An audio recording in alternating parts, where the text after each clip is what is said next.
Hello everyone, आप सभी का बहुत बहुत स्वागत है आपका अपना YouTube channel Bihari fundamental of science पर। तो आज के इस क्लास में मैं आप सभी को क्लास 10, 12, 9, 10 या आप लोग किसी भी क्लास में हो, वो 6 से लेकर यूपीएससी तक, आप लोग को 6 से 12 तक या आप लोग किसी क्लास में, उसके लिए हम आप लोग को संज्ञा पढ़ाएंगे और संज्ञा को वन सेट बता देंगे। मात्र एक वीडियो में आप लोगों को 5 नंबर कंप्लीट हो जाएगा। तो इस वीडियो को आप लोग जरूर देखिएगा और आपके जितने भी दोस्त हैं उनके पास शेयर जरूर करिए। चलिए समझते हैं। BSAB 10, 12 संज्ञा। संज्ञा को हिंदी में क्या बोलते हैं? संज्ञा को इंग्लिश में नाउन बोलते हैं। संज्ञा को इंग्लिश में क्या बोलते हैं? नाउन। नाउन क्या है? तो वो नेमिंग वर्ड है। तो देखिए, नाउन को संज्ञा किसे बोलते हैं? किसी व्यक्ति मान लीजिए कोई व्यक्ति हो गया, जैसे राम है तो राम कोई व्यक्ति हो गया। श्याम, तो श्याम क्या है? कोई व्यक्ति है। उसके बाद किसी व्यक्ति, वस्तु, वस्तु में हो गया जैसे कॉपी, किताब, कलम, मार्कर, पेन, या उसके या स्थान, स्थान जैसे पटना, बिहार या मुजफ्फरपुर, कुछ भी हो सकता है स्थान के नाम। उसके बाद विचार, विचार मतलब जैसे विचार या भाव, जैसे विचार में हो गया बुढ़ापा, लड़कपन, बचपन के नाम को संज्ञा कहते हैं। तो संज्ञा किसे कहते हैं? किसी व्यक्ति की, वस्तु, स्थान, विचार या भाव के नाम को संज्ञा कहते हैं। तो इतना ही आप लोग का संज्ञा की परिभाषा होगा। अब इसका भेद को देखते हैं, संज्ञा के भेद। तो संज्ञा के 5 भेद होते हैं। संज्ञा के कितना भेद होते हैं? 5। ये ऑब्जेक्टिव के लिए इंपॉर्टेंट है। संज्ञा कितने भेद होते हैं? 5 भेद होती है। संज्ञा के 5 भेद होते हैं। पहला देखिए, व्यक्तिवाचक संज्ञा। व्यक्तिवाचक संज्ञा को इंग्लिश में हम लोग बोलते हैं प्रॉपर नाउन। उसके बाद जातिवाचक संज्ञा को हम लोग बोलते हैं कॉमन नाउन, और समूहवाचक को बोलते हैं क्या? और समूहवाचक को कॉमन, जातिवाचक को समूह। पहले व्यक्तिवाचक को प्रॉपर नाउन, जातिवाचक को कॉमन नाउन, समूहवाचक को क्या बोलते हैं? द्रववाचक को मटेरियल और ऑब्जेक्ट को बोलते हैं, इसको भाववाचक को ऑब्जेक्ट। और समूह को क्या बोलते हैं? आप लोग कमेंट करिए। तो समूहवाचक संज्ञा को इंग्लिश में क्या बोलते हैं? इसके बारे में आप लोग कमेंट करिएगा। समूहवाचक में इसको बोलते हो कलेक्टिव नाउन बोलते हैं। समूहवाचक को ना कलेक्टिव नाउन बोलते हैं। तो संज्ञा के 5 भेद होता है: व्यक्तिवाचक संज्ञा, जातिवाचक संज्ञा, समूहवाचक संज्ञा, द्रववाचक संज्ञा और भाववाचक संज्ञा। तो ये पांचों के बारे में अब बिल्कुल शुरू से समझते हैं। चलिए अब समझते हो व्यक्तिवाचक संज्ञा किसे कहते हैं। व्यक्तिवाचक संज्ञा जिसको हम लोग इंग्लिश में क्या बोलते हैं?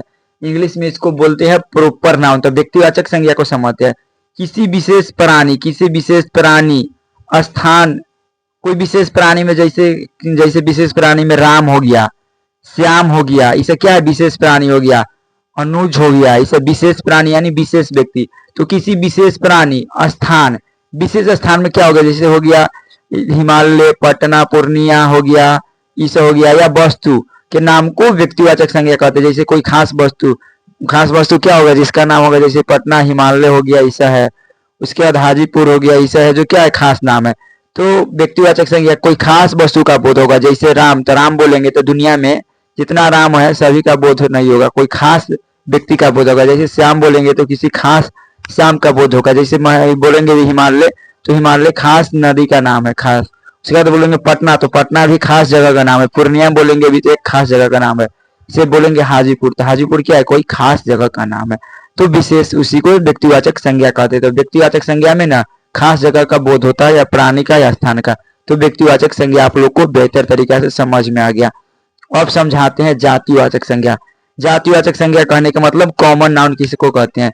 तो अब आप लोग को हम समझा रहे कॉमन नाउन किसे कहते हैं। तो जिस संज्ञा से किसी जाति के सभी पदार्थों का बोध हो, जिस संज्ञा से किसी जाति के सभी पदार्थों का बोध हो, उसे जातिवाचक संज्ञा कहते हैं। पूरा जाति का बोध होता है। जैसे हम गाय बोलेंगे तो दुनिया में जितना गाय है ना सभी का बोध हो रहा है। जैसे हम बोलेंगे घोड़ा, तो घोड़ा बोलेंगे तो दुनिया में जितना घोड़ा है सभी का बोध हो रहा है। उसके बाद बोलेंगे फूल, तो दुनिया के जितना भी फूल है सभी का बोध हो रहा है। आदमी बोलेंगे तो दुनिया में जितना आदमी है सभी का हो रहा है। औरत बोलेंगे तो दुनिया के जितना औरत है सभी का। कलम बोलेंगे तो दुनिया में जितना भी कलम है सभी का बोध होगा।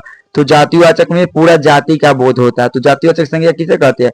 तो जिस संज्ञा से किसी जाति के सभी पदार्थों का बोध हो उसे जातिवाचक संज्ञा कहा जाता है। गाय, घोड़ा, फूल, आदमी से हो गया। तो ये आप लोग को समझ में आ गया। अब समझते हैं समूहवाचक संज्ञा। समूहवाचक संज्ञा किसे कहते हैं इसको समझते हैं। समूहवाचक को कलेक्टिव नाउन कहते हैं इंग्लिश में। तो जिस संज्ञा से समूह या झुंड का बोध होता है, जिस संज्ञा से ना समूह या झुंड का बोध हो, समूह या झुंड का बोध हो उसे समूहवाचक संज्ञा कहते हैं। जिस संज्ञा से समूह या झुंड का बोध हो उसे समूहवाचक संज्ञा कहते हैं।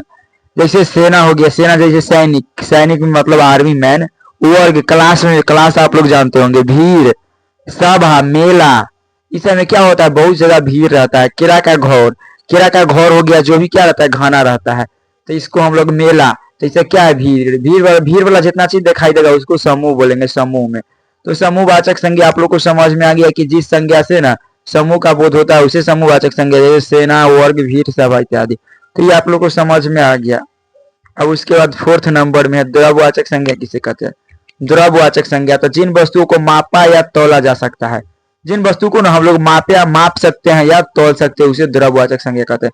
जैसे पानी, तो पानी को हम लोग क्या माप या तो माप सकते हैं, तेल को भी माप सकते हैं या तौल सकते हैं, घी को माप या तौल सकते हैं, दही को तौल सकते हैं, सोना को तौल सकते हैं, और चावल को क्या कर सकते हैं, माप सकते हैं। इसे क्या है जी, इसको तौल सकते हैं, चावल को, गेहूं, आटा, गेहूं हो गया, ऐसा आटा हो गया, सब्जी हो गया, इसे है जो क्या, द्रव्यवाचक, जिसको माप सकते हैं या तौल सकते हैं उसी को द्रव्यवाचक संज्ञा कहते हैं। तो आप लोग को द्रव्यवाचक संज्ञा भी समझ में आ गया। तो अब लास्ट में बच गया भाववाचक संज्ञा। तो आप लोग को भाववाचक संज्ञा ही। अब देखिए भाववाचक संज्ञा को किसे किसे कहते हैं, इसको इंग्लिश में बोलते हैं अब्स्ट्रैक्ट नाउन। तो जिस संज्ञा से किसी वस्तु या व्यक्ति के गुण, धर्म और स्वभाव का बोध हो। क्या गुण धर्म, गुण धर्म होगा, गुण धर्म और स्वभाव का बोध। जैसे कोई व्यक्ति काला है, बूढ़ा है, वो अच्छा है, खराब है, तो इसका बोध होगा तो उसको हम लोग भाववाचक संज्ञा कहते हैं। इस जैसे बुढ़ापा हो गया, बुढ़ापा, तो बुढ़ापा को हम लोग फील कर सकते हैं। और बुराई हो गया, लड़कपन हो गया, बचपन हो गया, मिठास हो गया, ऐसे क्या है, तो ऐसा है जो भाववाचक है। तो इसे क्या है, भावनाएं है। तो भाववाचक संज्ञा किसे कहते हैं, तो जिस संज्ञा से किसी व्यक्ति, वस्तु या व्यक्ति के गुण, धर्म और स्वभाव का बोध, उसे भाववाचक संज्ञा कहते हैं। तो आप लोग को भाववाचक संज्ञा समझ में आ गया।